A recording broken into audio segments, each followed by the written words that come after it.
Assalamualaikum Mas. Waalaikumsalam Mas, piye? Iki golek-golek barokah furnitur to Mas. Nggih, Mas. Oh, tak golek angel rap. Iki aku bar adol pitik sak kandang Mas. Heeh. Payune nggo 2.100.000. Ya, Ki terus bojoku bengok-bengok njaluk rak dapur komplit iki duwe apa ora Mas kira oleh ora duwe sakmono kuwi kira-kira. Oleh Mas ki tapi sing minimalis, sing enek tempat kompor karo cuciane to. Iya, Duitmu piro nge? 2.100.000 ke Mas. Gak usah 2.100.000 Mas, tak beleni 100 engko 2 juta wae. Loh malah susah. Oh, tak suci 100. Heeh. Tak wae iki.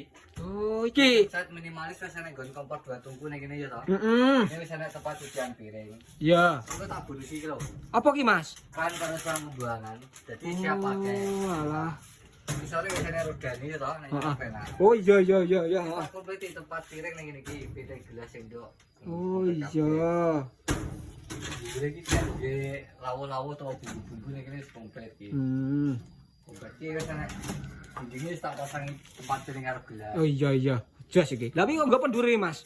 Iki kena gada bumbu-bumbu yo kena ning kene. Oh, masuk iki. Oh iki ya 2 juta wae ta wae iki. Oh juta iki ya.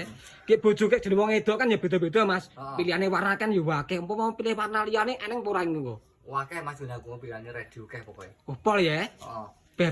Lah kene omahe adoh Mas, omahku ki panggah kono Semarang. Lah nek liyane ku piye? Lah nggon aku ke ya minggu pokoke area Jawa Timur Jawa Tengah tak wae free ongkir kabeh Mas. Bayarin kok COD. COD. Yo barang teko dicek sih lagi dibayar. Oh tak DP piye iki Mas? Gak sanggup DP Mas COD bayarin. COD ya. Oh iya. Lah cara pesene piye Mas gendahno iki? Cara pesen kok digoleki kolom pencarian sing bunder kan lho, jenenge Barokah Furnitur Madiun no. Langsung nang sore profil wis enek nomor WA aku. Oke. Langsung lewat WA aku tak balesi. Oh udah.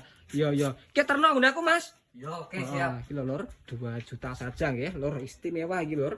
Jan kesenangane bojoku iki.